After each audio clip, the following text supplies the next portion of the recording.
Pərvanə Vəliyeva bildirir ki, biz qürur duyuruq ki, Azərbaycan bu qlobal tədbirə uğurla ev sahibliyi etdi.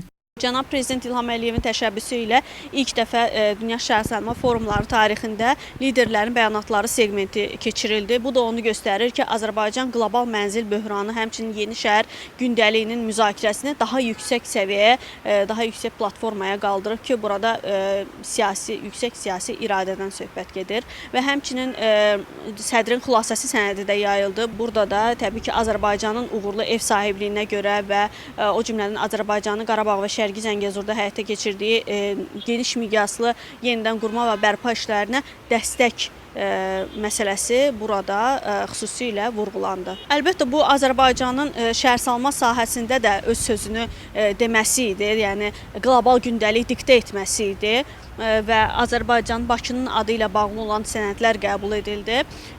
O cümlədən əməkdaşlıqların təşviq edilməsi baxımından çox əhəmiyyətli bir platforma idi. Müxtəlif biznes qurumları, müxtəlif akademik dairələr və yaxud da ki, dövlət qurumları bir-biri ilə müxtəlif dövlətlərin qurumları ilə anlaşma memorandumları, müqavilələri imzaladılar ki, bu da təbii ki, yeni imkanların, yeni əməkdaşlıq imkanlarının, investisiya mühitinin formalaşması deməkdir. Bugün beynəlxalq münasibətlər sistemində geosiyasi gərginliklər